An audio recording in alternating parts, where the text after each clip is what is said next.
Bienvenidos a esta sesión en donde vamos a dedicarnos casi todo el día a derribar mitos.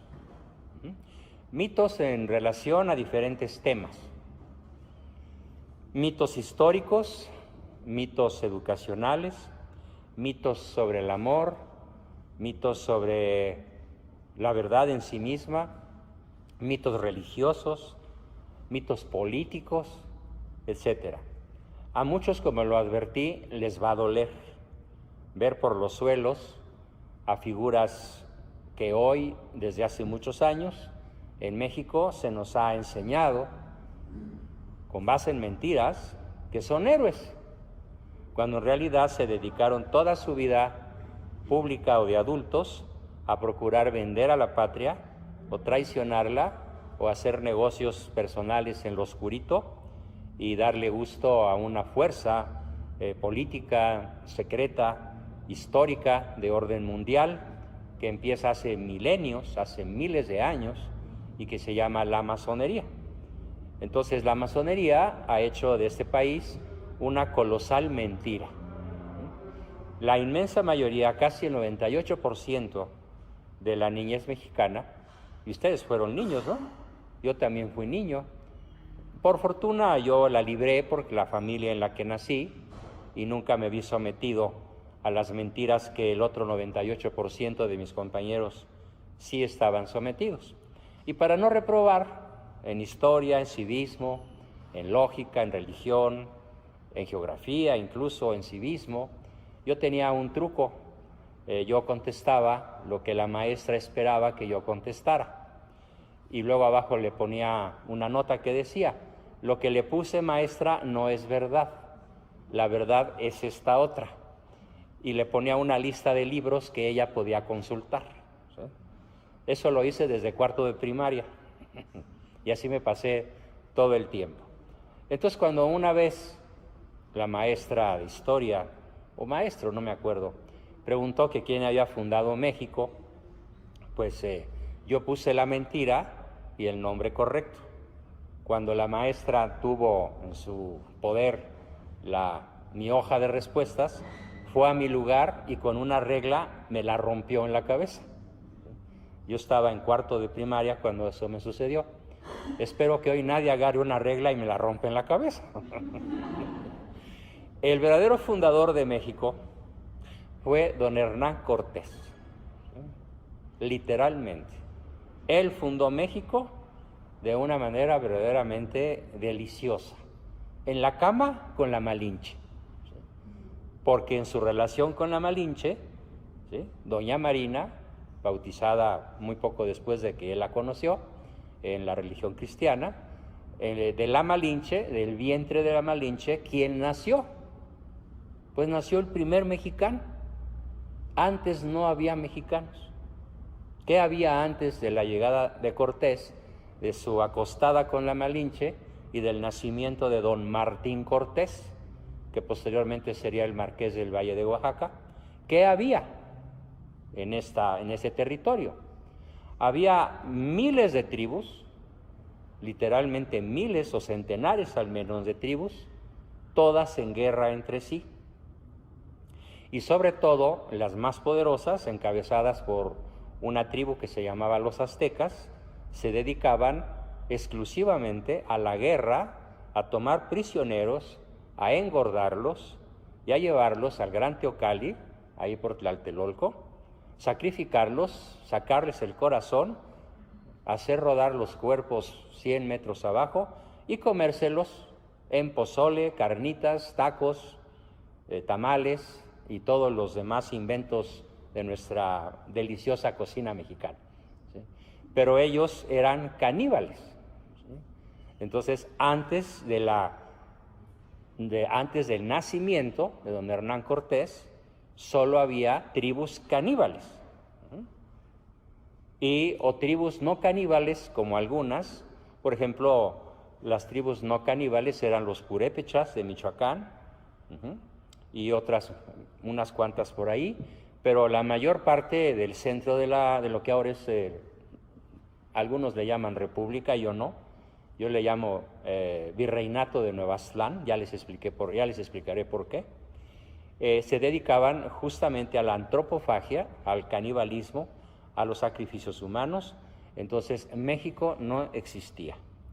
Entonces, el primer mito histórico que quiero derribar es el siguiente. Los españoles no vinieron a conquistarnos. ¿Por qué? Porque México no existía. Los españoles vinieron a engendrarnos. ¿Sí entienden la palabra engendrar? ¿Sí? Poner una semillita llamada espermatozoide en el vientre de una mujer indígena, porque a los españoles blancos les encantaban las morenitas chaparritas, ¿sí? De las cuales aquí hay un montón. ¿Sí? Tenían buenos gustos, ¿no? Los españoles, ¿no? Ni duda cabe.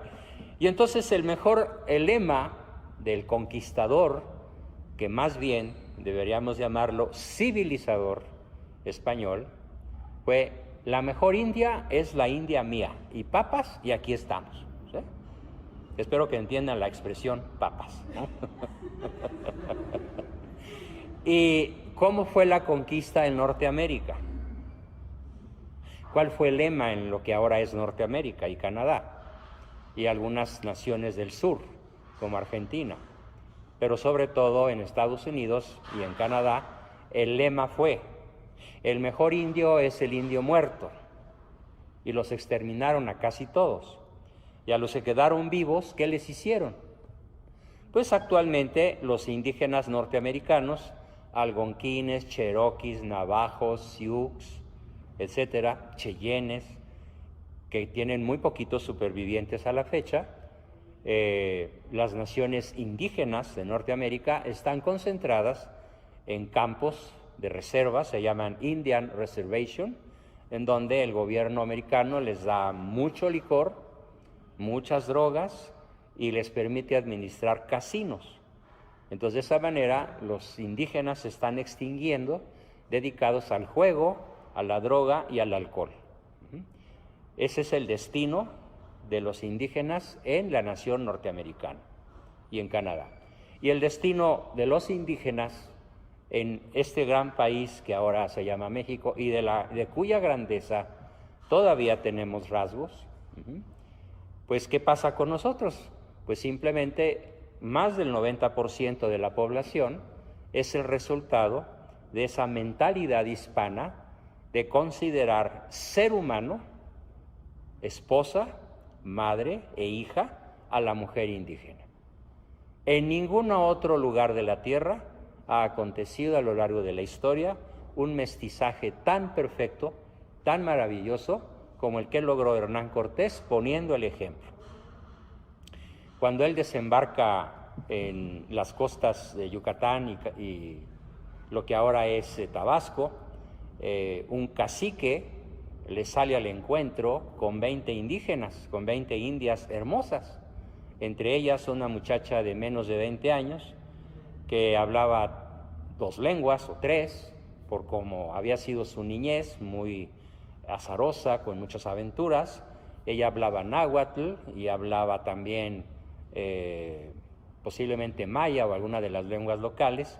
Entonces Hernán Cortés la ve y dice: esta para mí y cada quien la suya.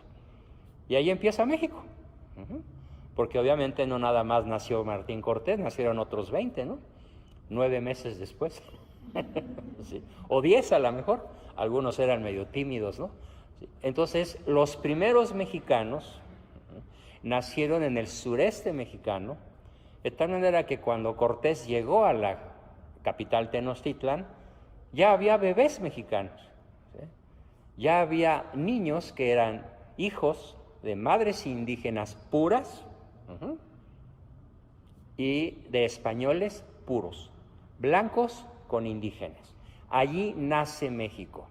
Y cuando le preguntan a Cortés, sus propios compañeros de partida, de ejército, que por qué hacían aquello, y él dijo: porque como lo hacía en su momento aquel famosísimo emperador griego Alejandro Magno, que también tenía la costumbre de mezclar pueblos, en vez de aniquilarlos, mezclaba mujeres griegas, macedónicas, con los pueblos persas y otros pueblos vencidos, Y así fue como Grecia llegó a ser una potencia mundial, gracias a una mentalidad como esta.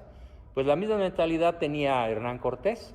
Para hacer de este país una gran nación, necesitamos que haya un mestizaje.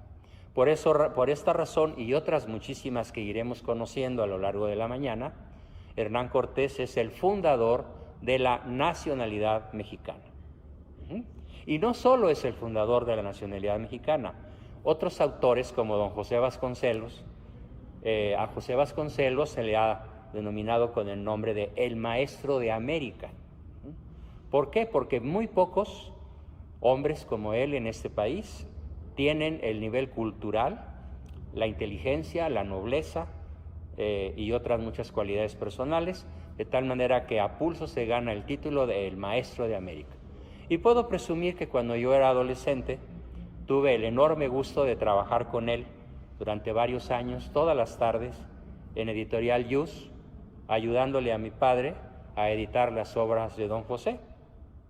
Y él escribió un libro formidable, que es la base de uno de los que yo también he escrito, porque tomé cosas que él escribió, lo cito por supuesto, que se llama Hernán Cortés, Libertador del Indio. Abundando todavía un poco más en esto, ¿qué fue lo primero? Es pregunta de puntos. Al que me conteste bien, le doy sus primeros 50 puntos. ¿Listos? Cortés llega a Tlaxcala. ¿Qué es lo primero que Hernán Cortés hace en el actual estado de Tlaxcala? Donde, por cierto, desde abril están de fiesta. Los tlaxcaltecas actuales, todos mestizos, de apellidos Pérez, González, López, Cortés, ¿sí? Martínez, etcétera, etcétera, etcétera, saben muy bien lo que pasó exactamente hace 500 años. ¿Qué fue lo que hizo Cortés hace 500 años en Tlaxcala? ¿Qué logró con esa acción de Cortés? Que 500,000 de tlaxcaltecas se sumaran al ejército español, que nada más era de 300 soldaditos. ¿Qué hubieran podido hacer 300 soldaditos contra millones de aztecas? Pues nada, se los hubieran cenado o merendado o comido, ¿sí? ¿Por qué Cortés ganó? ¿Por qué Cortés fue, excepto una derrota que tuvo por ahí, por qué fue prácticamente invencible?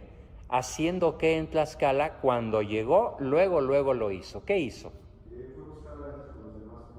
¿Cómo? Antes que buscar la alianza, ¿qué hizo?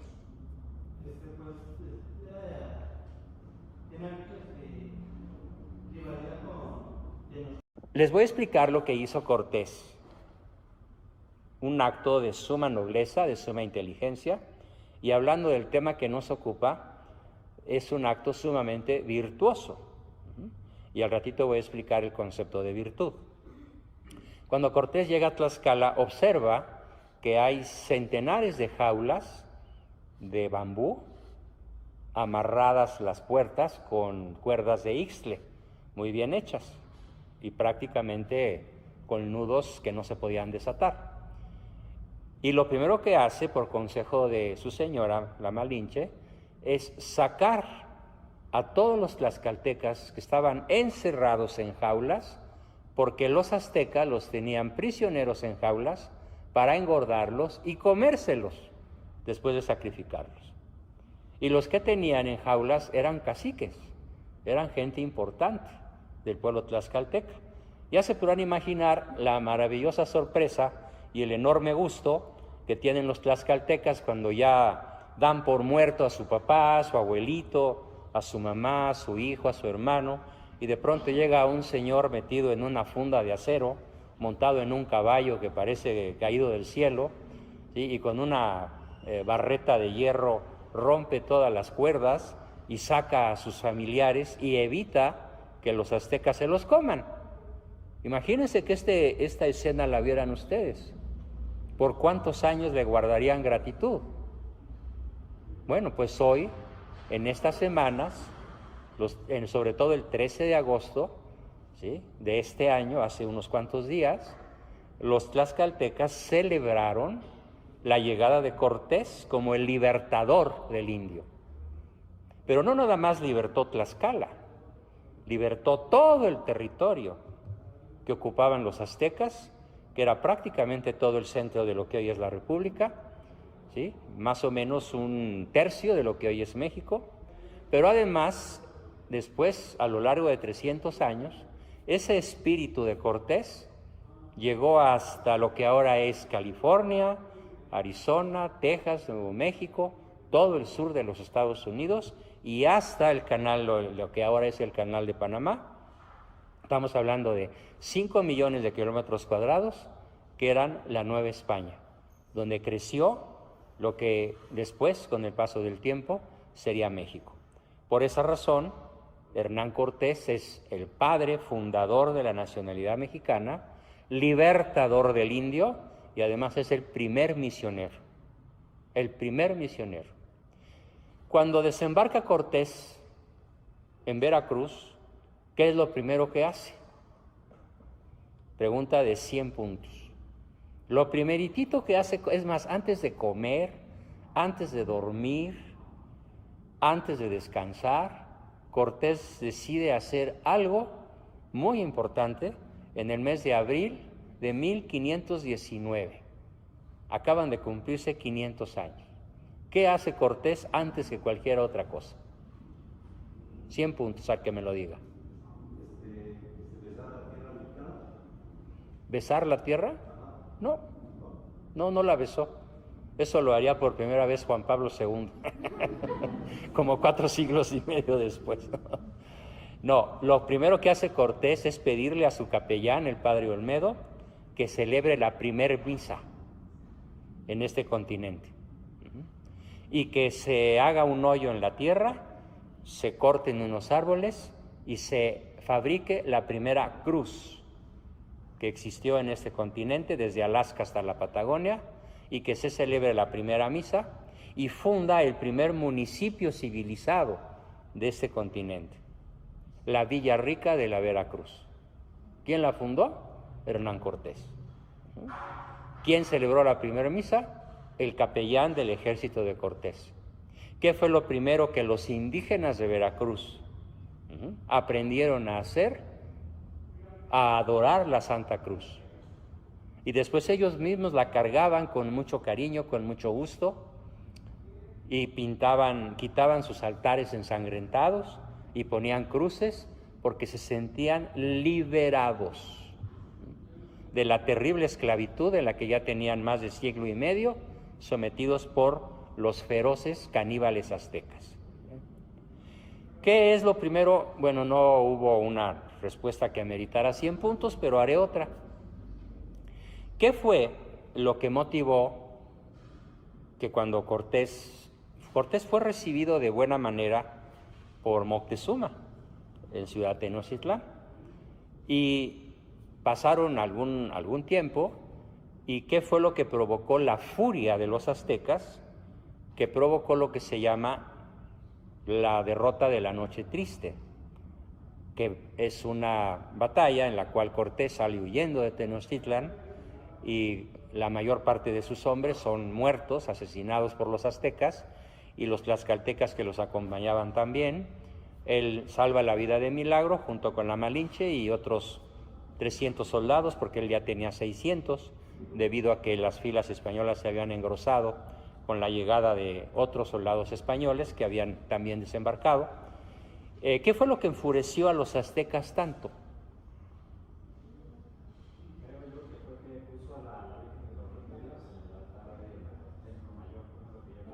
No, la Virgen de Guadalupe todavía no se aparecía. La Virgen de los Remedios la descubre después de la derrota de la Noche Triste.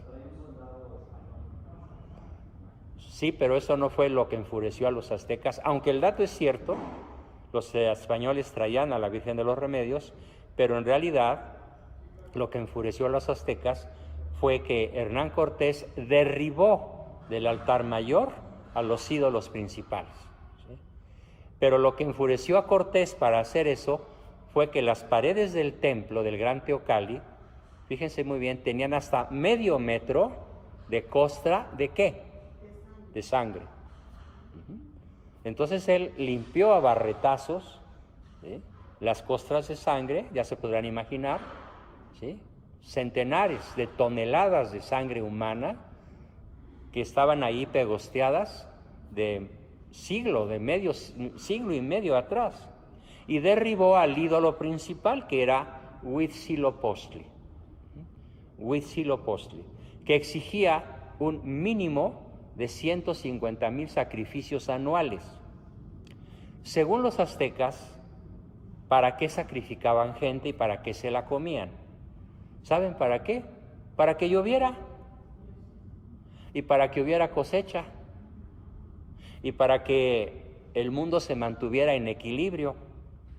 Ellos pensaban que si no se hacían sacrificios humanos, el mundo se iba a acabar, y no iba a llover, y no iba a haber cosechas, y la gente se iba a morir de hambre. Y esta mentalidad se llama mentalidad sincrética. Apréndanse esa palabreja, pensamiento sincrético. Y hoy, ¿cómo vemos en México? Es otra pregunta importante, a ver quién me la dice. ¿Cuál es una buena muestra del pensamiento mexicano, muy extendido en todo México, que se llama sincretismo o pensamiento mágico? ¿Cómo hoy el mexicano promedio tiene el mismo pensamiento casi que los aztecas? Pensamiento mágico. ¿Cómo se manifiesta hoy en México el pensamiento mágico sincrético que destruye Cortés y que le cuesta casi la vida en la derrota de la Noche Triste, al derribar los ídolos? ¿Qué ídolos tendríamos hoy que derribar? Igual que Cortés. A ver, no te oí. La Santa Muerte, muy bien, anótate 25 puntos, muy bien contestado. ¿Qué otros ídolos? Benito Juárez, anótate 100, muy bien. Respuesta formidable. ¿Sí? ¿Qué otro? Miguel Hidalgo, muy bien. ¿Otros 100? Bueno, 75. A ver, ¿qué otros ídolos? Allende, Morelos. ¿Qué creencias tendríamos que derribar? Pensamientos hacia lo que te cuentan tus antepasados, como altares. Altares donde se pone ¿qué? ¿En qué consiste el sincretismo? Vas bien. En un altar está velas, y junto a esa vela está la Virgen de Guadalupe, la Santa Muerte, San Malverde, el santo de los narcos, ¿sí? Están a lo mejor San Antonio, ¿sí? O alguna figura como las que se pusieron antier con bebés sacrificados mientras se autorizaba o se proclamaba el derecho al aborto en Oaxaca. Todo eso se llama pensamiento sincrético, y ese pensamiento sincrético, desgraciadamente, sigue demasiado vigente en México. ¿Sí? Y eso, ¿qué males nos causa? ¿Qué males nos provoca en el país? Lo voy a explicar a lo largo de la mañana, pero adelantándome un poquito, el pensamiento sincrético atribuye a que con ritos, fíjense, los aztecas tenían el rito de tomar prisioneros, encerrarlos, engordarlos, subirlos al altar de los sacrificios, abrirles el pecho, tirarlos para abajo y comérselos. Ya fueran crudos o cocinados, era lo de menos, ¿sí? Generalmente, pues seguramente cocinados, ¿no? Ellos tenían entonces la seguridad de que haciendo ritos habría lluvia, habría comida, habría maíz, el equilibrio del mundo se iba a conservar con esos ritos caníbales. Hoy, ¿qué rituales hace el mexicano para creer que le va a ir muy bien? ¿Qué ritos celebra hoy el mexicano creyendo que si los hace le va a ir muy bien en la vida?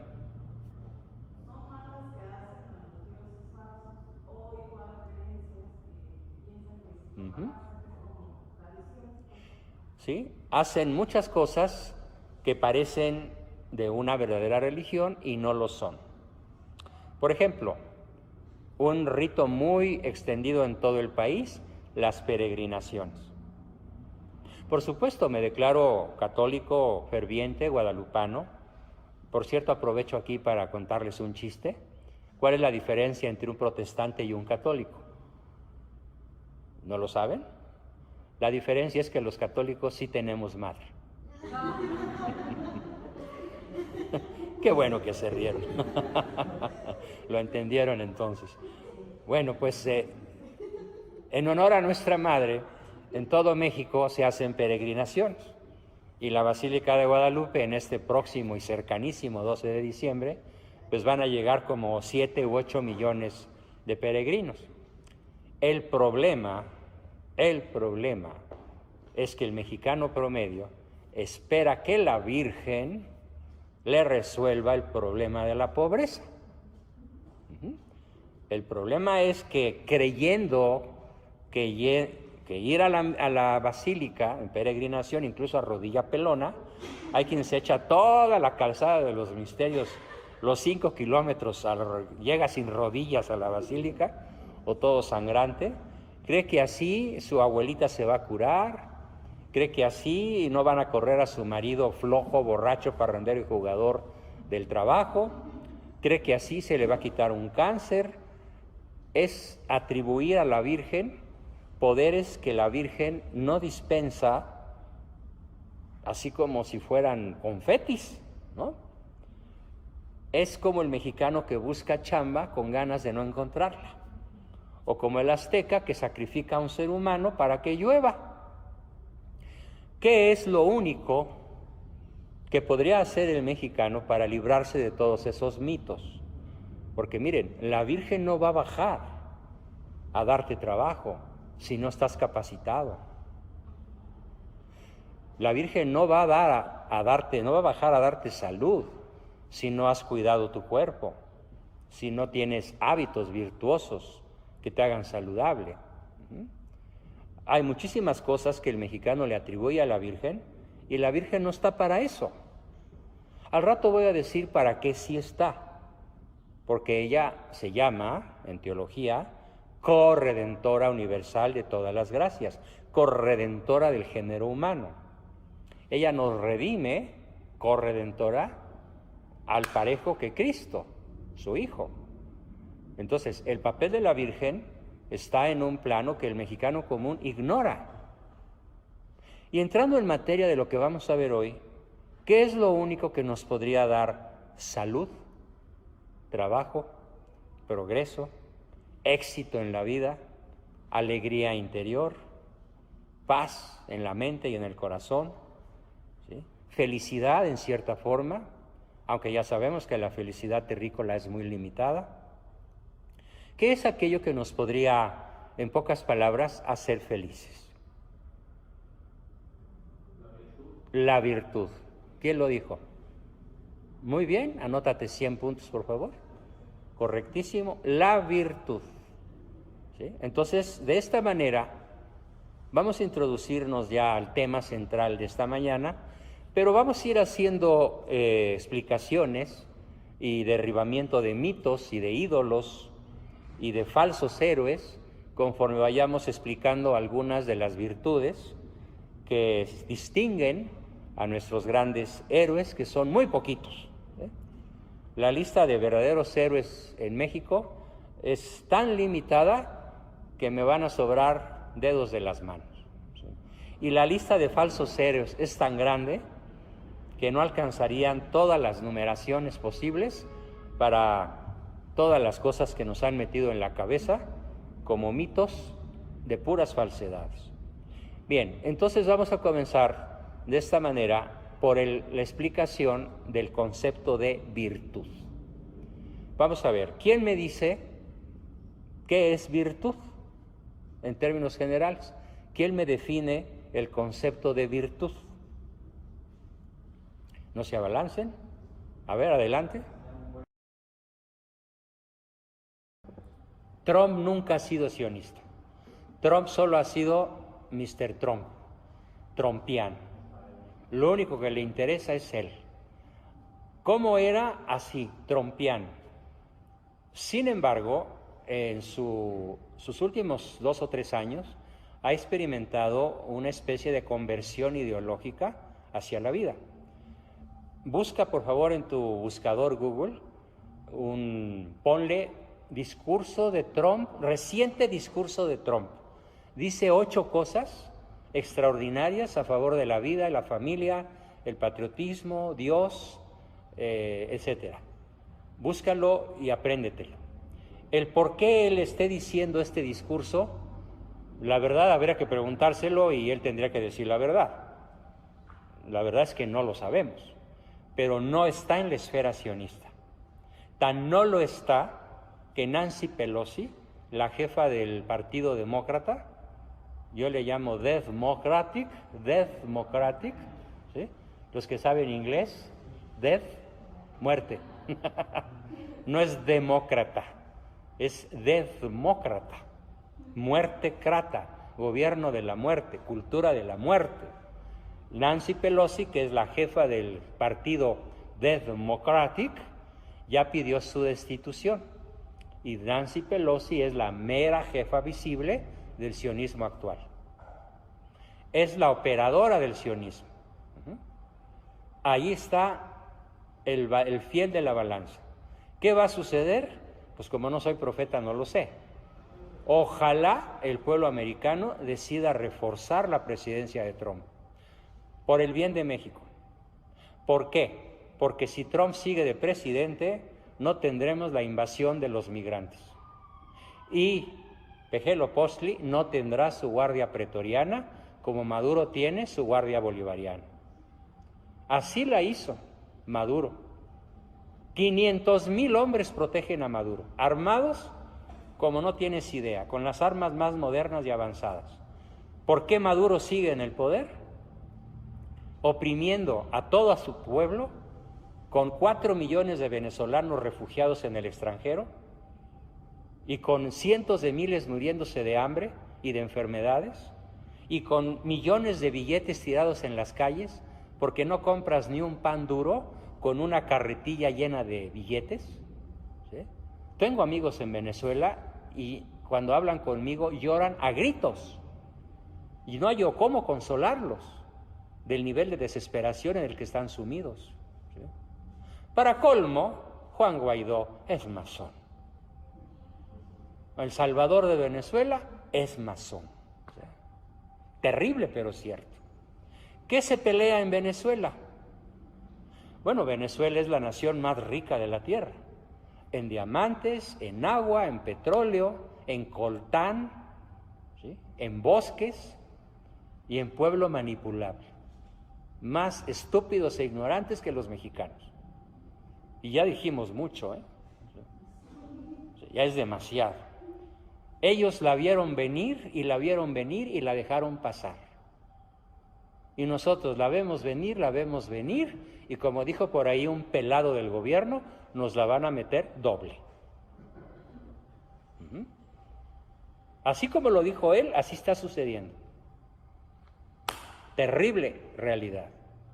Y nosotros, bien campechanos, dejando que nos vuelvan a hacer lo que le hicieron a Iturbide, lo que le hicieron a José Joaquín Herrera, lo que le hicieron a Miramón y lo que le hicieron a Díaz. ¿Bien? Entonces, se lo van a hacer a Trump. A menos que Trump tenga cartas bajo la manga que no sepamos ahorita de qué se trata. Pero Trump va a vender caro su pellejo por el bien de México, ojalá así sea. Porque va a seguir evitando la migración y de alguna manera la moneda no se va a perjudicar tanto porque no le conviene a Estados Unidos una derrota de la economía mexicana. Porque aquí están sus principales empresas. O sea, la iniciativa privada gringa tiene aquí cientos de miles de millones de dólares invertidos. No le conviene el desplome económico de México. Si no estamos peor, a pesar de todas las barbaridades que este señor hace a propósito, es porque la economía norteamericana tiene un gran peso y muy probablemente se logre el Tratado de Libre Comercio en unos cuantos meses. Dios quiera que se logre. ¿sí? Porque eso quiere decir que vas a seguir comiendo y que no te vas a tener que ir de México como 4 o 5 millones de venezolanos. Bien, vamos entonces a la parte medular. ¿Qué virtudes tuvo Iturbide? Fíjense, las 4 grandes virtudes o fuerzas humanas son, primero, la prudencia, segundo, la justicia, tercero, la fortaleza y cuarto, la templanza. Ya en otro plano superior, la fe, la esperanza y la caridad. Las 7 virtudes las tuvo Iturbide. Vamos a ver, ¿por qué fue prudente? Iturbide fue prudente toda su vida, desde muy jovencito, porque la prudencia consiste en poner los medios necesarios para lograr el fin propuesto.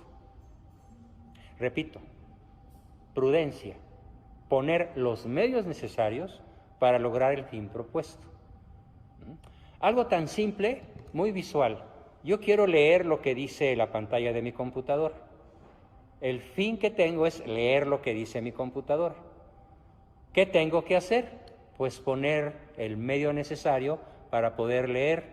¿Cuál es el medio necesario? Mis lentes, porque si no me pongo mis lentes, no puedo leer lo que la computadora dice. ¿Entendieron? Así de simple. Entonces, ¿qué medios puso Iturbide para lograr el fin propuesto? ¿Cuál era el fin de Iturbide? Lograr que España firmara el Acta de Independencia de México. Y logró que el virrey de España, el virrey Juan de O'Donojú, en la ciudad de Córdoba, firmara el Acta de Independencia, que por cierto hace unos días se acaba de descubrir en Washington, el acta original de independencia. Y va a haber una ceremonia espectacular en Washington por el descubrimiento del acta original, donde está la firma de Iturbide y la firma del virrey O'Donojú. Estuvo escondida ahí 200 años porque la viuda de Iturbide no quiso que el acta de su marido asesinado estuviera en México. Con toda razón. Imagínense la furia de la señora, ¿sí? Además mamá de 7 hijos, ¿no? Que quedaron huérfanos. No sé si recuerdo 7 o 9, pero eran un chorro, ¿sí? Entonces, primera virtud de Iturbide, puso todos los medios necesarios para lograr el fin propuesto y evitó todos los medios que habían puesto sus antecesores que nunca lograron el fin propuesto. ¿Cuáles fueron los medios para lograr el fin propuesto que nunca llegó? Las armas, la guerra, la sangre, la venganza, el vamos a matar gachupines, ¿sí? El robo, el saqueo. Eso pusieron Aldama, Bravo, los Galeana, Guadalupe Victoria, Morelos, no se diga el Cura Hidalgo, como ya lo vimos. Todos pusieron los medios imprudentes y por lo tanto nunca lograron el fin propuesto. ¿Qué medios puso Iturbide? Los medios que da la justa razón. Primero, en primer lugar, puso su extraordinaria habilidad epistolar. En el libro que está por aquí, el de Agustín de Iturbide, transcribí varias de sus cartas. Le escribe al virrey, le escribe a los insurgentes, le escribe a Guerrero, le escribe a los jefes militares, les escribe al obispo Abadiqueipo. En el libro Agustín de Iturbide, Libertador de México, transcribo muchas de sus cartas. Entonces, el primer medio del que él dispone para lograr el fin propuesto es la alta diplomacia epistolar. No disparó, ojo con lo que voy a decir, mexicanos, para lograr la independencia de México, desde el año 1816 o 17, que él concibe el plan de Iguala, nunca disparó un tiro de pistola, de fusil, de cañón, de metralleta, que ya la sabía, para lograr la independencia. Solo disparó tinta, solo disparó palabras. Y fue tal su poder de persuasión, fue tal su elocuencia escrita y hablada, porque también celebraba juntas cada vez que era posible. Fue tal su habilidad diplomática, tal su sabiduría epistolar, que logró convencer a todos los líderes de su época que se unieron bajo una sola bandera. Y así se logró la independencia de México respecto de España. Todos firmaron el Plan de Iguala. Españoles, criollos, mestizos, indígenas, sacerdotes, curas, obispos, militares, masones, católicos, todos firmaron el Acta de Independencia. Todos los que debían firmarla, a pesar de que pensaran de modos distintos. Iturbide logró la unidad a base de inteligencia, diplomacia, una paciencia. Es que cuando yo leo sus cartas digo, ay Dios santo, y pensar que no había computadoras, y que gastaba noches enteras, durante años enteros, y luego las cartas tardaban 3 meses en llegar al lomo de mula, y luego que la burra se desbarrancaba por ahí por Orizaba, ¿no? ¿Sí? Por las barrancas terribles. Si han ido alguna vez camino a Orizaba, es hermosísimo, pero es terriblemente peligroso el camino. Pues imagínense cuando no había, vamos, ni carretera, ¿no? Todo era lomo de mula y a lomo de loma, ¿sí? Bueno, pues las cartas no llegaban y finalmente 3 meses después llegaba toda desgarrada, ¿sí? O húmeda. Y a ver qué quiso decir Iturbide, ¿no? Bueno, pues con esa paciencia infinita, en 5 años de arduo trabajo virtuoso, logró el objetivo. Entonces, su primer gran virtud es la prudencia. Rápidamente, examen al que me lo diga en menos de 5 segundos. ¿Cuál es la virtud de la prudencia? Para propuesto. Bueno, 100. 95 para ser más justo. Poner los medios necesarios para lograr el fin propuesto. ¿Sí? Bien, cuando se propone un fin honesto, como él, es prudencia. Cuando se propone un fin deshonesto, no es prudencia, se llama astucia. Y yo nunca he conocido en la historia del mundo un personaje tan astuto como el Pejelopostli. Porque ¿qué propósito tiene Pejelopostli? ¿Qué propósitos tiene? Los 6 propósitos del Pacto de los Generales, excepto el 7º, porque eso es allá en el Vaticano. Él se está proponiendo la destrucción de México en todos los frentes de batalla, en la familia, en la empresa, en las organizaciones no gubernamentales, en los contrapesos políticos. Todo lo está destruyendo. ¿Mediante qué herramientas? Qué pena decirlo. Mediante la imbecilidad de la mayoría de los habitantes de este país. Ante la pasividad de nosotros. ¿Por qué avanza el enemigo? Dice Albert Einstein, el genio Nobel, el premio Nobel de Física y Matemáticas y el principal científico del siglo XX. ¿Por qué avanza el mal? Y contesta, el mal no avanza por sus propios medios. El mal avanza porque quienes les podríamos cerrar el paso, nos contentamos con verlo pasar, sin cerrarle el paso. Entonces hago un llamado a todos mis compatriotas para cerrarle el paso de ganso al destructor de este país, cuyo nombre real es Manuel Andrés López Obrador. Porque con una astucia refinada y diabólica, todos los días avanza hacia la destrucción de México. Y no lo digo con odio, porque no lo odio. Mi discurso no es un discurso de odio, es un discurso de amor por los que vienen detrás de mí, incluyéndolos a todos ustedes. Esa fue la primera virtud de Iturbide. Segunda virtud, la justicia. La justicia. Un espíritu de justicia que lo llevó a cometer probablemente un error. Cuando Santana comprado con oro masónico, se levanta contra Iturbide, porque ¿por qué la masonería decreta que Iturbide no debe seguir gobernando México? Por obedecer la orden del Imperio Yanqui. Fíjense, México tenía mejor economía. El dólar costaba 50 centavos o menos. México tenía mejor ejército. México tenía mejor agricultura. No se diga pesca con 10,000 kilómetros de litorales.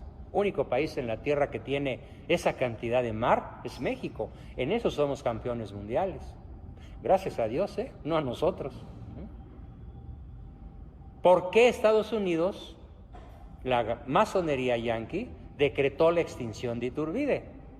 Porque México iba a ser un rival capaz de borrar al Imperio del Norte, bajo el mando de Iturbide. Por esa razón se decretó desde Washington y Nueva York el derribo de Iturbide del poder, del trono mexicano. ¿Y cómo le hizo? Pues a cañonazos de $50,000 oro. Compran a todos los que habían luchado al lado de Iturbide, les dan su lana. ¿Cómo ahora se hace con los narcos? Bueno, me equivoqué, con los narcopolíticos, porque ya no hay narcos acá y políticos acá. Ahora el lenguaje correcto es narcopolítico. Es narco y es político y es narco. Y nadie, más que 3 o 4, se salvan. Tristemente. Entonces, a cañonazos de dólares conquistan, seducen, compran a los jefes que habían actuado bajo las órdenes de Iturbide y se lanzan contra él para matarlo, para hacerle la guerra a la mala. E Iturbide, con un profundo espíritu de justicia, en vez de hacerles la guerra a los traidores, decide pedir un papel y abdicar. Renuncio al trono de emperador que el ejército y la población mexicana me confirió. Renuncio por un acto de justicia y me voy de este país para que ustedes, mexicanos, arreglen sus problemas en paz. Eso fue lo que él creyó. Y se fue a Europa, seguido por un espía, permanentemente un espía pegado a sus talones. Y allá en Europa, Iturbide se enteró, en el destierro, de que Francia, Inglaterra y España estaban armando un ejército de invasión, una armada de naves poderosas, para venir a México y regresarle a España todo el continente libertado por Iturbide. Y entonces Iturbide, enterado de esto, dice: esto yo no lo voy a permitir. En México, millones de mexicanos me siguen porque me reconocen como su libertador. Regresa a México, desembarca en Soto la Marina, es reconocido por su forma de montar a caballo e inmediatamente quien lo reconoce, un tal Felipe de la Garza, decreta que lo atrapen y obedecer la orden masónica del Congreso mexicano. Iturbide debe ser fusilado en cuanto sea visto en suelo nacional. Lo toman prisionero, le dan la sentencia, él dice: pero no he sido juzgado. Pues no importa, la alta masonería ha decretado que tú no puedes vivir y te vamos a fusilar. Y entonces él escribe, él pronuncia un discurso, le escribe a su esposa una carta hermosísima que está transcrita aquí, se despide de ella y de sus hijos y les dice a los soldados que lo van a fusilar: mexicanos, muero feliz porque muero entre vosotros. Lean el discurso completo antes de morir. Y en realidad, ¿cuánto duró la independencia que logró Iturbide? ¿Cuántos meses duró México siendo un país independiente respecto de España? Bueno, hasta la fecha. Pero una vez que Iturbide es fusilado, ¿bajo la esfera de quién, bajo el mando de quién, México perdió su independencia? ¿En qué momento? Pues el 18 de julio de 1824, el día del fusilamiento de Iturbide, México deja de estar en la, llamémosle así, hispanósfera o hispanoesfera y entra a la anglósfera o angloesfera, a estar sometido a la bota yanqui. Tenemos entonces desde el año 1824 sometidos a la masonería norteamericana, no al pueblo americano. El pueblo americano son nuestros hermanos, son nuestros primos hermanos. El gringo promedio es medio tontín, pero buena persona, trabajador, disciplinado, luchador, empresario, y por eso han hecho de su país un emporio. Sí, no han sabido educar a sus hijos y por eso la mayor parte son drogadictos, por no haberlos educado en el amor al verdadero Dios, al verdadero Cristo, porque su Cristo no es el Dios, no es el Cristo original, es el Cristo protestante, no es el verdadero. Pero hay que reconocer sus valores, sus virtudes, su hazaña económica y tecnológica y en otros muchos planos. Ellos no son los que nos dominan. Los que nos dominan son los masones, que no son norteamericanos de corazón. ¿Son qué? Sionistas. Son malos judíos. Son judíos luciferinos, judíos perversos, los que tienen el mundo financiero, el mundo militar, el mundo de la educación. Ah, y se me pasó una de las armas, el mundo de los medios de comunicación, televisión, radio, cine, internet, prensa, todo lo que sea comunicación es una de las 7 armas mortales que ellos tienen en su poder, y no la había mencionado. También a eso se enfrentó Iturbide. Otra virtud aparte de la justicia, la fortaleza. ¿Saben cómo lo llamaban sus adversarios? El dragón de hierro. Porque él podía montar a caballo durante días enteros sin bajarse del caballo. Hubo quien llegó a pensar que eran una sola pieza, como los indios aztecas, ¿no? Que cuando vieron el primer caballero pensaron que era el caballero y el caballo un solo dios extranjero, ¿no? Y por eso entraron en pánico. Bueno, pues Iturbide llegó a construir en torno a su figura, guerrera, militar, invencible, nunca perdió una batalla. Llegaron a pensar sus adversarios que tenía un pacto con el diablo porque nunca se cansaba. Hubo una vez que estaba a 100 kilómetros de Morelia y a galope tendido, en 2 días, llegó a donde estaba Morelos, Morelos tenía más hombres, más cañones, más efectivos militares que Iturbide. E Iturbide con unos cuantos hombres fue el que derrotó a Morelos para siempre. Después de cabalgar 2 días sin parar para llegar a donde estaba Morelos y aniquilarlo, con una proporción 10 veces menor al ejército de Morelos. ¿Esto cómo se llama en virtud? Se llama fortaleza. Y la fortaleza se define así: la virtud que nos permite acometer grandes hazañas y soportar grandes infortunios. Ese fue Iturbide. Por eso repito, solo la persona virtuosa es feliz. Esta virtud de la fortaleza tiene a su vez varias virtudes secundarias, de las cuales hizo gala Iturbide. Era magnánimo, le perdona la vida a Santana en vez de fusilarlo, y después Santana fusila a Iturbide. Es magnificente, hace cosas grandiosas, como la independencia de México. Es perseverante, es disciplinado, es tenaz. Todo eso es ser dueño de esa virtud maravillosa que es la fortaleza. Hoy, ¿cuál es el principal defecto de nuestros jóvenes? La no fortaleza. Todo lo quieren peladito y a la boca y sin esfuerzo. Y tenemos la cuarta virtud de Iturbide, la templanza. La templanza se define como la virtud que nos permite controlar, dominar, conforme a la recta razón y la fuerza de la voluntad, las pasiones, los deseos, las emociones, los sentimientos y las necesidades. Los 5 años de campaña de Iturbide para lograr la independencia exigían una persona como él, particularmente templada, dueña de sus emociones, de sus necesidades, que había que dejar de beber 72 horas, ni modo, que había que dejar de comer 8 días, ni modo, que no tenía chance de dormir, a darle, que tenía que galopar 100 kilómetros para derrotar a Morelos, a darle, con todas las privaciones que eso implicara.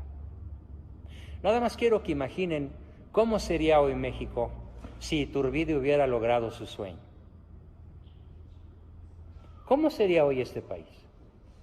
Bajo los 3 símbolos de nuestra bandera: verde, blanco y rojo. Tiene 5 segundos una persona que no conozca personalmente a Roberto, porque ellos ya lo saben. Todos los demás, los que hoy me escuchan por primera vez y los que no están en el equipo de Roberto, ¿qué significan el verde, el blanco y el rojo? Independencia, religión y unidad. Bueno, 80. Sí, pero te faltó. ¿Cómo está la redacción? Pero muy bien, 80 puntos, súmale. Verde, independencia respecto de todo otro poder extranjero. Así dice el acta.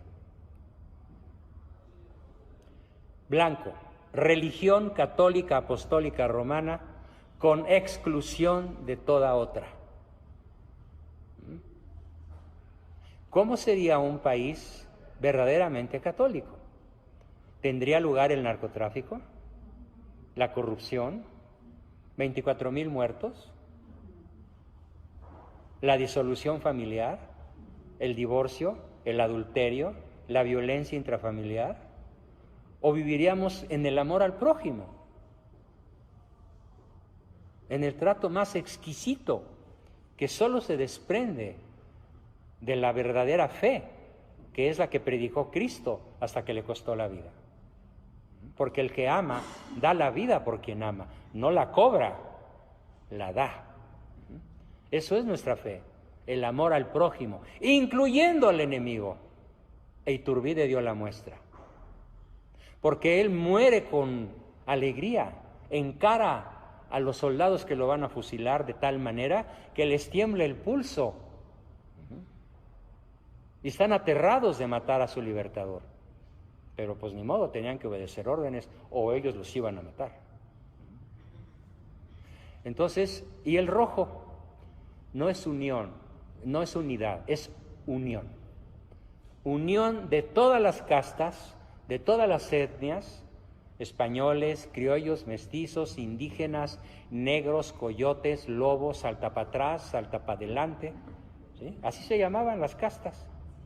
En aquella época de hace 200 años, México no era una nación homogénea en términos de razas, de raza. Hoy todos somos parecidos, unos más prietitos que otros, pero todos, casi todos somos mestizos, salvo uno que otro italiano o español que anda por ahí, ¿sí? Pero la mayor parte de nosotros somos mestizos. Mezcla revuelta de sangre, de genes, de mitocondrias, como se dice ahora en ciencia, ¿sí? Bien, esa nación mestiza la soñó Iturbide y eso sí se logró, aunque hoy México está dividido entre chairos y fifís. ¿Quiénes son los fifís? Los malos, ¿sí? Los malos, los que tenemos una carrera o varias, como es mi caso, los que tenemos actividad intelectual, los que queremos que nuestra fe sea pública y sea enseñada en las escuelas, los que queremos un México cristiano, somos los malos, somos los conservadores. ¿Saben qué dijo hoy el Peje acerca de los desmanes de las turbas de ayer? Que la hicieron los conservadores. Lean la noticia, por favor, está en primera plana. Los desmanes cometidos el día de ayer en la ciudad son obra de los conservadores. Somos los malos. Nosotros asaltamos a la librería Gandhi y la quemamos. Nosotros asaltamos a los comerciantes del primer cuadro de la ciudad y nos enfrentamos con ellos a garrotazos, ¿no? Qué bueno que los comerciantes se armaron y nos impidieron a los buenos tomar los comercios. Qué bueno, bravo por los comerciantes que se armaron de valor, de fortaleza. Entonces, el México de hoy ya no está unido, está dividido, y hoy el chairo odia al fifí y el fifí odia al chairo. Y el PG-But adora a su tirano y los empresarios lo observamos con mucha desconfianza y ha caído el país en algo que todas las naciones civilizadas contemplan con dolor y con asombro. ¿Cómo es posible que China acabe de inaugurar antier el aeropuerto más moderno del mundo y México hubiera podido hacer el mejor aeropuerto del mundo, mejor que el chino, y hoy está programado para inundarse y destruirse? ¿Y cómo es posible, dicen los países civilizados, que este señor quiera hacer pistas de aterrizaje en medio de un cerro y sea tan necio que diga que hay que quitar el cerro para hacer su aeropuerto de Santa Lucía? Y dicen las naciones civilizadas, ¿cómo es posible que el presidente compre a los jueces de la Suprema Corte para que echen abajo los amparos que se obtuvieron para evitar la construcción de Santa Lucía, que es una verdadera barbaridad, al grado que ninguna línea europea, ni americana, ni de ninguna parte del mundo, ojo, va a dar permiso para que ahí aterricen sus aviones? ¿Cómo es posible que el Pejelopóstli cancele todas las oficinas que hacían propaganda para el turismo mexicano? ¿Saben cuánto trajo el turismo a México en los últimos 3 sexenios? 180,000 millones de dólares. Multipliquen por 20. Billones de pesos. Todas las oficinas fueron clausuradas por orden del Pejelopóstli porque había corrupción. Y el turismo está desplomado. El turismo está desplomado. Y es la segunda fuente de ingresos de México, aparte de las remesas que mandan nuestros parientes de Estados Unidos. ¿Cómo es posible que quiera construir un tren Maya cuando ya se demostró que los modernísimos trenes europeos ya no son rentables? Hoy ningún tren de la vieja Europa deja dinero. Y el señor quiere hacer uno en un lugar donde no hay habitantes más que selva e indios yucatecos y tabasqueños. ¿Y cómo quiere hacer una refinería cuando ya no se va a necesitar gasolina? Cada día más se fabrican y se venden autos eléctricos. Para el 2025 o el 2030 más tardar, el 80% del parque vehicular de la Tierra se va a mover con electricidad y vas a cargar tu auto como yo cargo el mío, ¿sí? Yo lo conecto a una toma eléctrica y se carga su batería y me da 1000 kilómetros de autonomía. Y cuando se le acaba la batería entra el motor, que es un motor chiquito y que camina con olor a gasolina. Bueno, es un auto híbrido. Ya no se van a comprar autos híbridos y mucho menos a gasolina. Lo que sigue es el auto eléctrico. Y este señor quiere fabricar gasolina cuando ya nadie la va a comprar. ¿Saben cómo se llama esto? No se llama necedad, no se llama terquedad, no se llama ignorancia. Se llama astucia malévola, masónica, para destruir a México. Para eso son esos proyectos, para destruir a la nación. Y lo está haciendo requete bien. ¿A qué se enfrentó Miguel Miramón? el gran adversario de Benito Juárez. Benito Juárez fue otro destructor. Les voy a dar un dato que tal vez nadie sepa, ni siquiera los mejores alumnos de Roberto. ¿Alguien sabe de qué se trató el brindis del desierto? ¿O de qué se trató la matanza de Bacum? Nada más esas dos cosas. El brindis del desierto. No sé, tengo tal vez una. A ver. No es como lo que se pactó en lo que hoy es Ciudad Juárez. No. El brindis del desierto es que Juárez levanta su copa de champaña con Sebastián Lerdo de Tejada y otros prohombres de la época, Melchor Ocampo, el de la epístola, bla, bla, bla, bla, todos aquellos, y en el desierto de los Leones, aquí a 30 kilómetros, brindan por la anexión de México a los Estados Unidos de América. ¿Quién sabía eso? Ni Roberto lo sabía. El brindis del desierto. ¿Quién encabezó el brindis del desierto? Juárez.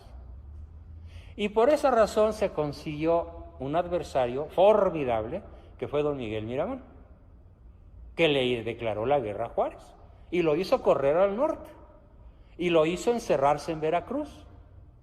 Pero ahí estaba la masonería cuidando a Juárez. Bueno, el otro delito de Juárez. Fíjense muy bien la tristeza que les va a dar saber.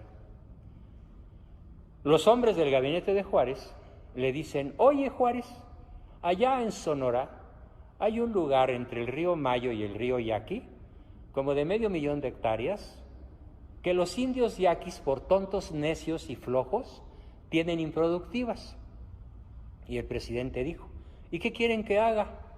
Pues que los corras de ahí, aunque sea a cañonazos, porque queremos para nosotros esas tierras. Bueno, está bien, y Juárez mandó un ejército que bombardeó la ciudad de Bacum. Los habitantes de Bacum se encerraron en la iglesia del pueblo y el ejército bombardeó la iglesia por orden de Juárez y mató 1,500 indígenas yaquis. ¿Quién conocía este crimen de Juárez? Levante la mano. Nadie. Bueno, ya lo saben. Orden presidencial. Muerte a los indios necios para que mis amigos del gabinete se queden con las tierras. Y se quedaron con las tierras hasta la fecha. Nada más que hoy no se siembra maíz, alfalfa y demás, se siembra precursores de drogas. Son los mejores plantíos de marihuana y amapola para surtir los 5,000 toneladas de cocaína que necesita el tío Sam cada año para que sus 40 millones de adictos no invadan América Latina hasta Venezuela, buscando su dosis. Se quedaron estupefactos. Pues ese es Juárez, el verdadero Juárez. Y a él se enfrenta Miguel Miramón. ¿Y por qué pierde Miguel Miramón? ¿Y por qué Miguel Miramón es fusilado en el Cerro de las Campanas en Querétaro, junto con Maximiliano y otro héroe, Mejía?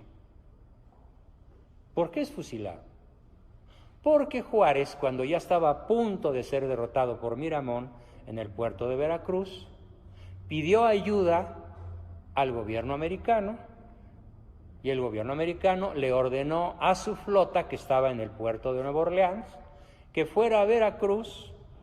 Estamos hablando de que Miramón tenía barquitos de madera, que de todas maneras tenían a Juárez encerrado.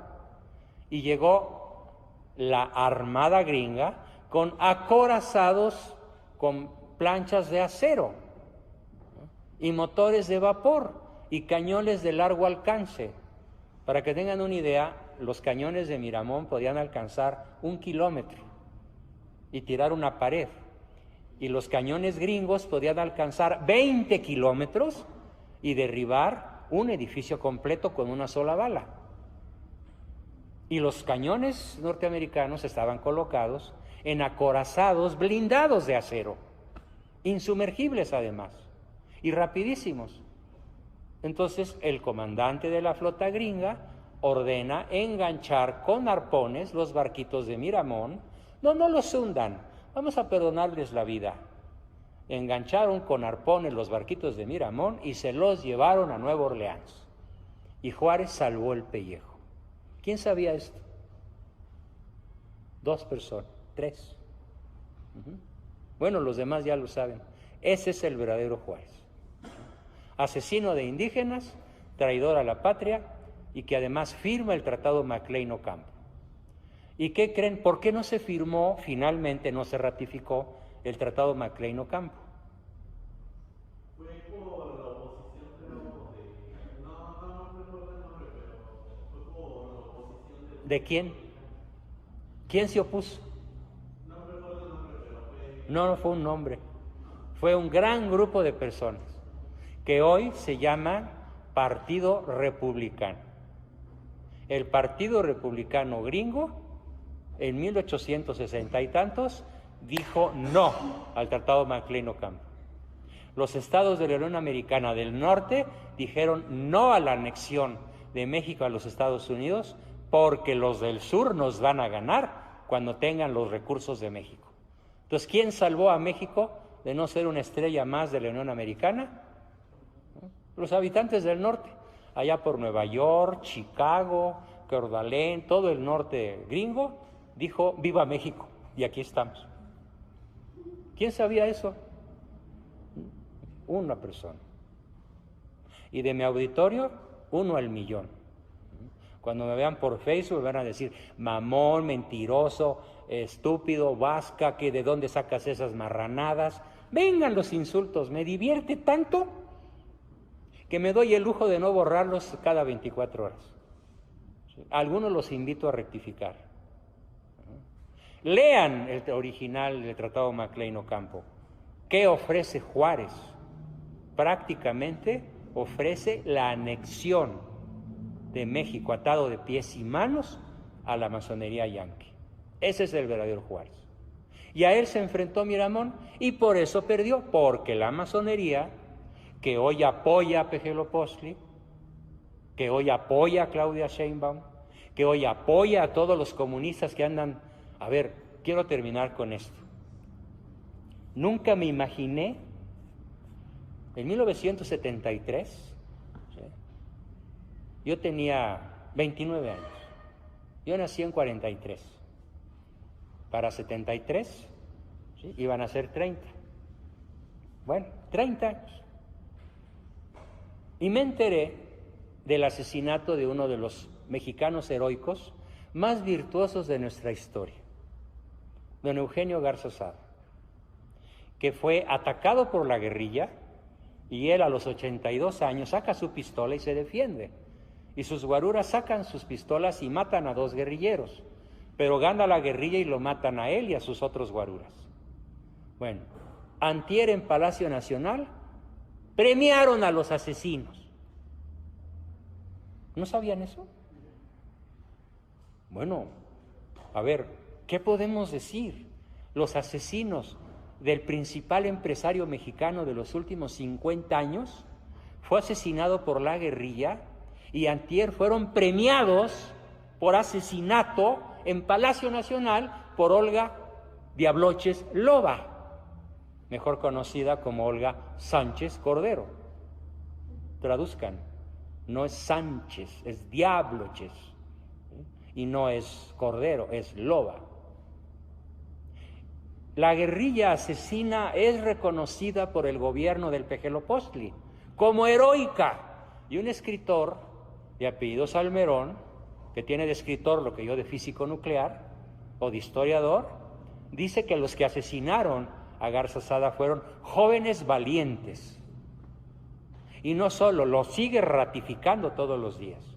Y toda la camarilla comunista del gobierno actual sigue echándole vivas a la guerrilla asesina de uno de los hombres más nobles y virtuosos del siglo XX mexicano, que además instituyó leyes y maneras de tratar a los obreros y a los empleados extraordinariamente humanistas, justas, prudentes, templadas, en favor del obrero de mexicano, de las clases trabajadoras de México. Ese fue don Eugenio.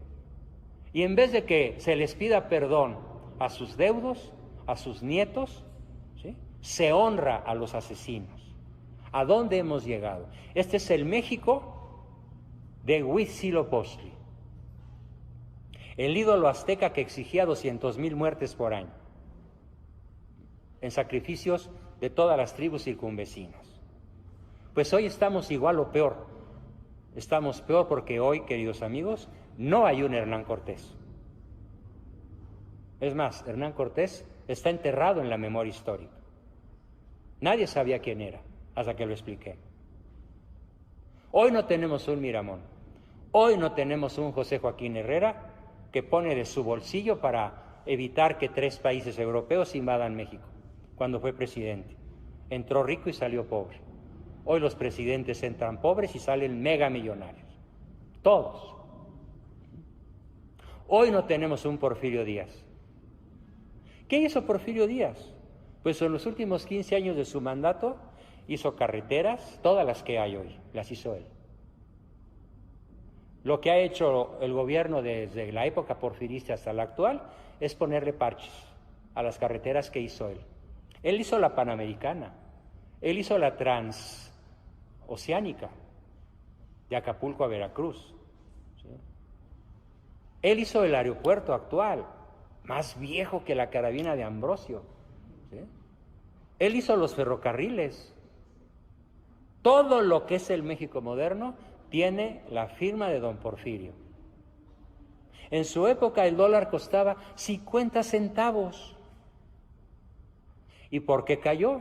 Porque igual que con Iturbide, 100 años antes, la masonería norteamericana no podía permitir un país próspero al sur.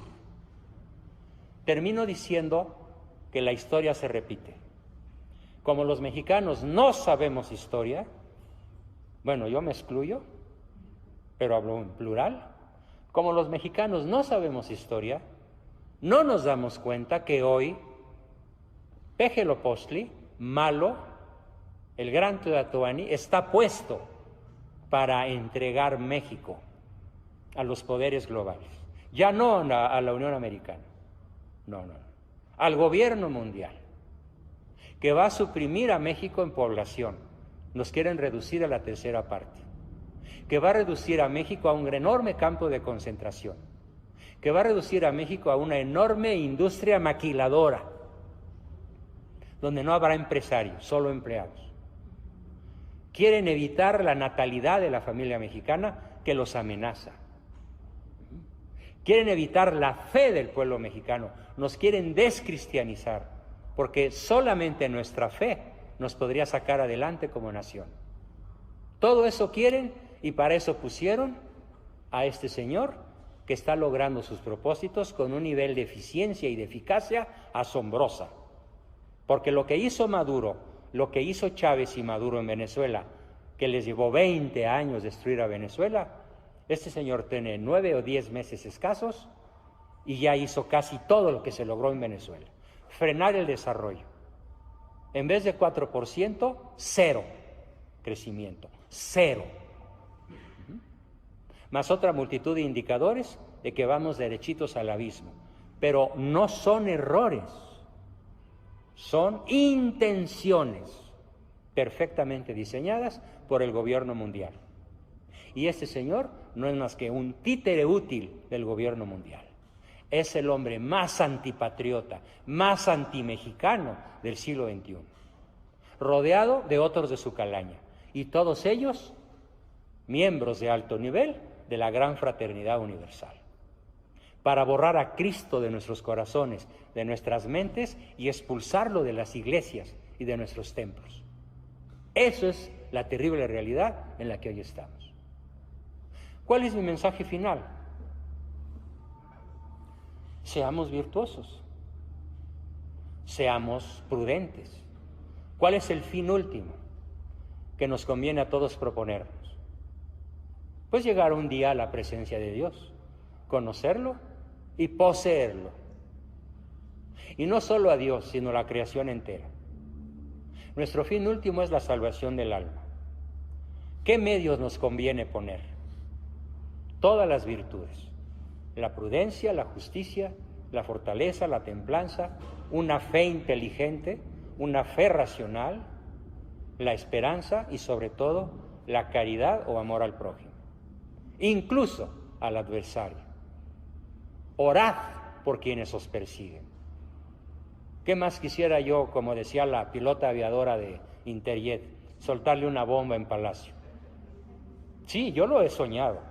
En vez de eso, elevo un Ave María y un Padre Nuestro por su conversión y su salvación. Porque el católico no puede odiar. Y este no es un discurso de odio, es un discurso de amor por los que vienen detrás de mí. Mi pelea no es por odio, mi pelea es por amor. Con eso termino, con un simple y estentorio, no lo voy a decir a todo pulmón, sino desde el fondo de mi corazón. ¡Viva México! ¡Viva! ¡Viva México! Cada masón de alto grado cree en una promesa de Lucifer. La promesa de Lucifer, que es su Dios, es Dios. No necesitas creer en Dios, porque Dios eres tú. Cada masón de alto grado cree que Él es Dios y que tendrá una felicidad eterna porque Él será Dios. Es más, no será, ya es. Por eso el masón de alto grado, tal vez los principiantes no lo sepan, pero los masones del 22 para arriba, todos los presidentes mexicanos han sido masones, saben o creen saber que tendrán vida eterna, pero no adorando al Dios malo. Para el masón, ¿quién es el Dios malo? El Dios perverso, lo llaman Adonai. Lo que para nosotros es Dios Padre, ellos lo llaman Adonai. ¿Y por qué Adonai, Dios Padre, es perverso? Porque le dio la libertad al género humano, le dio la libertad al demonio, a Luzbel. Y cuando Luzbel y el ser humano, Adán y Eva y Lucifer, decidieron usar su libertad en contra de la voluntad de Dios, los castigó. Ese es el lenguaje masónico. Vean la película El abogado del diablo. Ahí lo narra de manera espectacular, esta escena, donde el demonio acusa a Dios de injusto y de Dios malvado. A ver, le dice al protagonista, el Dios malo te dio la libertad, y cuando tú decidiste usar la libertad mirando a una mujer distinta a la tuya, te castiga como adúltero. Ese es un Dios malo. En cambio yo, el Dios bueno, te permito hacer lo que quieras. Y eso se llama hedonismo, relativismo, perredismo, morenismo, priismo. No hay en México un solo partido político que realmente merezca el nombre de cristianismo. El PAN, en sus principios escritos, sí. De hecho, yo fui el autor del Código de Ética del PAN. ¿Y sabes para qué sirvió? Para una pura y dos con sal.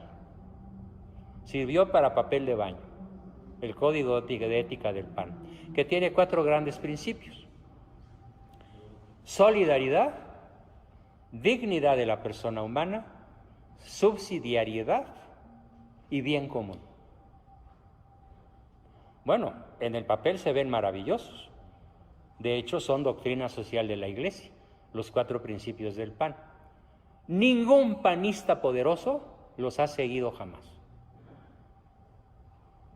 O sea, ningún panista que realmente haya llegado a tener un puesto de presidente, Felipe Calderón no lo siguió, Fox no lo siguió, por muchas razones que sería muy largo enumerar. Sí hubo un gobernador al que le rindo tributo en estos momentos, que a la fecha fue gobernador de Jalisco, Alberto Cárdenas, jugó para candidato presidencial, pero no lo dejaron ganar porque él sí es una persona antisionista, profundamente católica, congruente y una persona virtuosa. Bien, espero haber contestado tu pregunta. Por ahí alguien más levantó la mano. ¿Cuál es tu pregunta? Trump, sí.